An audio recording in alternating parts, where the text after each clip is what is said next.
Hello and welcome back. Today we've got another £200 worth of 10p's we're hunting through. We're looking for those alphabet 10p's, ideally though.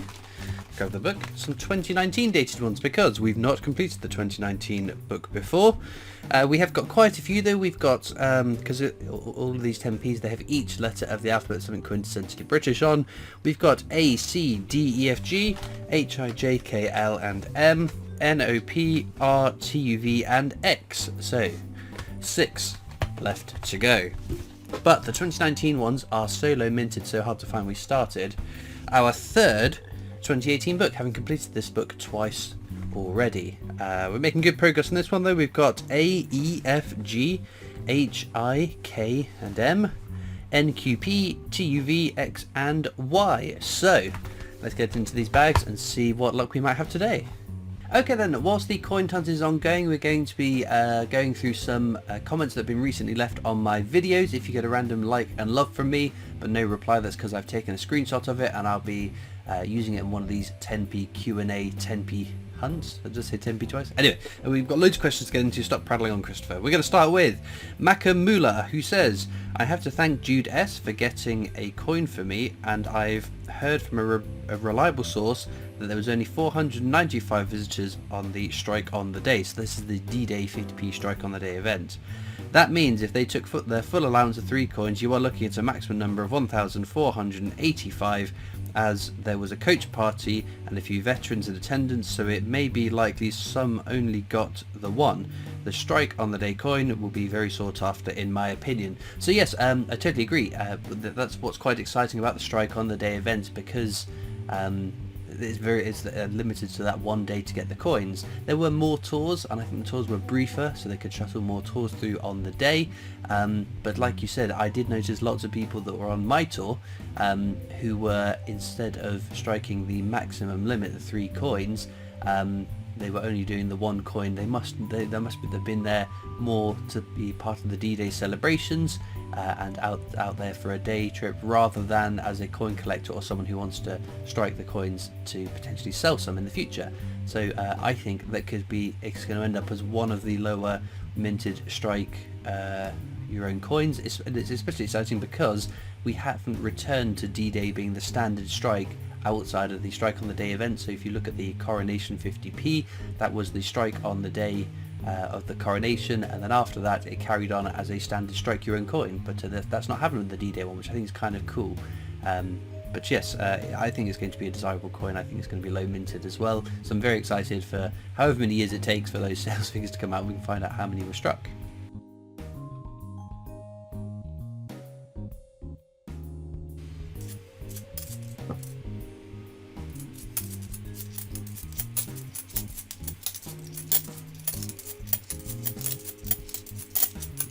Oh! S for Stonehenge. There we go. 2018 dated. We've got one at least. Amazing stuff. We've got tons of bags still to get through too. That's quite early. Franklin's House says, I like your videos. Thank you very much. Since I am American, I don't know what the different heads of the Queen look like. Would it be possible to do a quick show of these different appearances of the Queen? Thanks. I reckon what denomination is going to be it's got to be something that's not changed in circulation. So for instance, the pound coins only has the one portrait of the Queen because it was changed in 2016 to the pound coins we use now. I guess the penny or the 2p coin would be the best one, because that will have would it have Arnold Mason's portrait of the Queen? I think it will. The only portrait that won't be in circulation at the moment anymore will be Mary Gillick's first portrait of the Queen. I'm trying to rack my brains just to make sure I'm not tripping up anything. I think Arnold Mason's portrait was used from decimalisation onwards and then changed to Raphael Maclouf's portrait of the Queen, then to Ian Wright Broadley, then to Jodie Clark. So I think there's 4 of the 5 portraits currently in circulation. So I think that must be the case, but there is also a couple of unique portraits of the Queen. So the Butler portrait jumps out to mind, a design that was used on the 2015 Sovereign. No, it wasn't 2015 Sovereign, was it? Was it? It was either side. It was 2014 or 2016. because 2015 you had the two different portraits when we changed Ian Rag Broadley's and Jodie Clark's portrait. Oh, this is a tricky, winding myself down a tricky path. I thought it was 2015 because I know for the longest reigning monarch, some of the larger silver and potentially gold ones, they had the Butler portrait, and that was in 2015. I think the Butler portrait might have been 2014.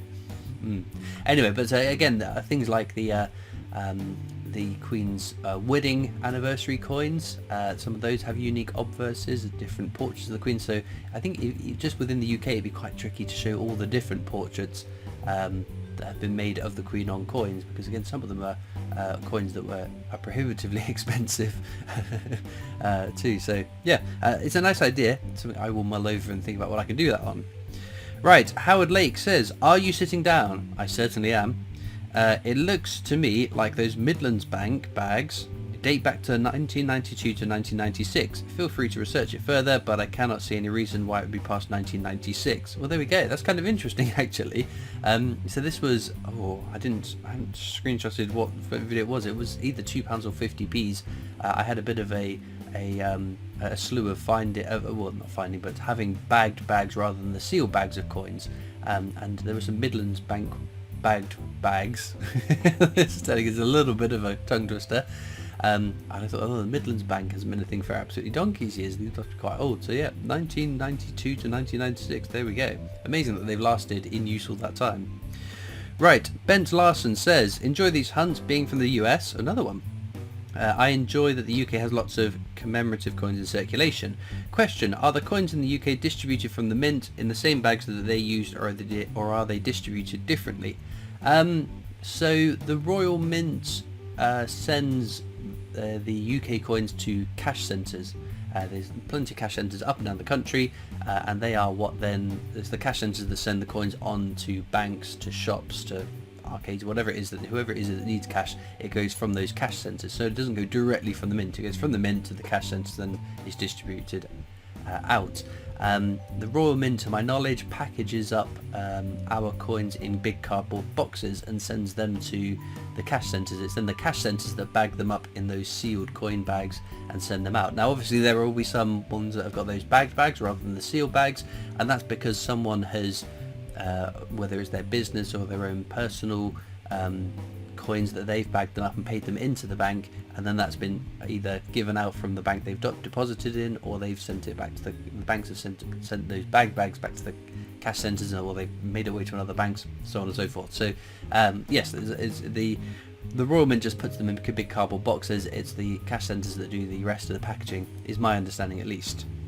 Right, Jane Daniel says, is finding rotation error a recent thing, or was there pre-decimal coins that have rotation errors? What's the earliest rotation found? I'm not thinking Roman or similar, but say from Victoria onwards. Very good question. So I think when you get pre-milled coins, before machinery was used to strike coins, hammered coins are renowned for having rotation errors, because of the process. You're just literally whacking it with a hammer. There's there's going to be difficulty in getting everything perfectly lined up, or even having a perfectly centered strike. I guess it would have taken a lot of time and practice to be able to hit it with enough force to leave that imprint, but then also the accuracy of hitting the center, lining things up, must have been quite tricky. So I'm sure that was more prevalent then.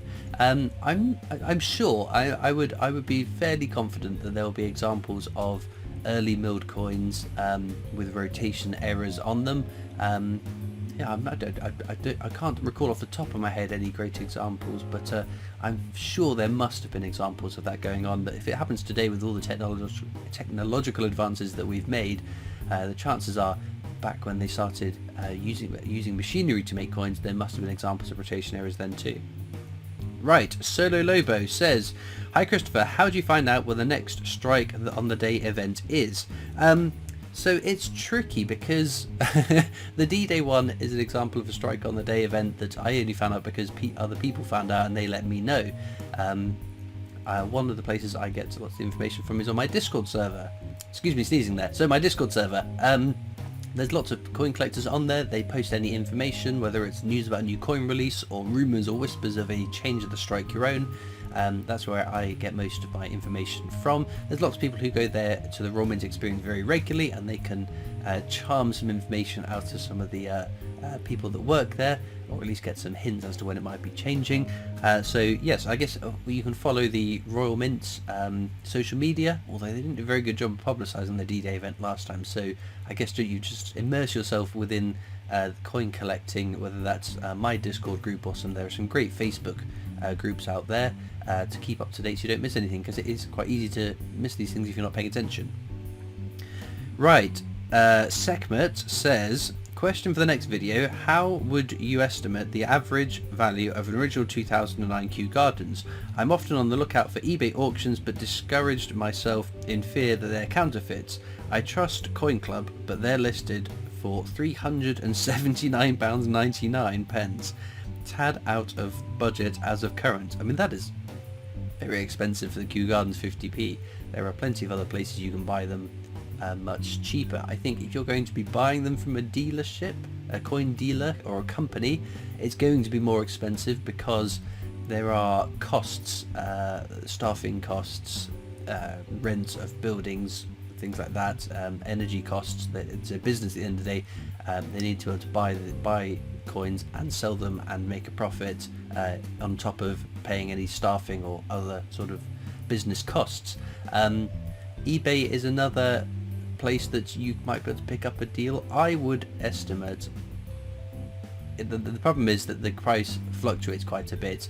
It's in and around £200. I think you could get a Kew Gardens for quite a bit under that, but again, places like eBay, you're taking a bit of a gamble. You're having to identify the coin from images. When it arrives, you'll have to re-examine it, and are you going to be totally confident in your own examination of it? So if you want the cheapest option, I think you're probably best off looking at some of the coin groups. If you don't want to buy it from a coin dealer, for example, you want to save that bit of money, some of the Facebook groups are probably going to be the best place to go, because there will be people that have bought and sold plenty of coins on there that can get vouchers. You can trust the stuff that they've got to sell and get yourself Kew Gardens at a hopefully decent price. But I'm sure there are plenty of other people in the comments that can let you know how they bought their Kew Gardens, if they bought Kew Gardens, and hopefully the advice will help steer you in the right direction. Right, with that being said though, let's get back to the coins. Well then, some decent finds today. We've got two from Jersey, a 2012 and a 2010 of these 10p's. We've got the Guernsey tomatoes, United Arab Emirates 1 dirham I think it is, which is another cool one. Shouldn't be obviously in our change because this is not 10 pence. You can't spend it as 10 pence. These ones again shouldn't be in change, but you could probably spend them as 10 pence, although you need a cashier or someone not to be paying much attention to be able to spend that one in a shop. But of course, star find, S for Stonehenge. Super stuff. 2018 dated, not a 2019 one we need for the book, but it is one for the 2018 book, which is very, very exciting. So let's move these out of the way. That is the 2018 book, and we don't get to do this all too often, but today we will be popping another letter in the book. Super stuff. Well, some exciting finds. I'm grateful we found one, because we can go through 2 or 3 weeks without finding one. Hopefully the luck continues to the next 10p hunt on Saturday. But as ever, let me know in the comments, have you found an alphabet 10p this week? What letter did you find, and where did you find it? It's always interesting seeing what you guys have been finding, and just reassures to everyone that unlike me, you don't have to go through hundreds and hundreds of pounds worth of 10p's to find one. As usual, there are links in the description of this video across to my coin collecting Discord server if you'd like to come and join me over on that. There's also links to my other social media channels, the PO Box address if you want to write into me, and of course a link to the Britannia Coin Company's YouTube channel. That's the company I work for as my day job, so please check them out too. But all it leaves me to do now though is thank you so much for watching. I hope you've enjoyed, and I'll see you next time for more coins. Bye!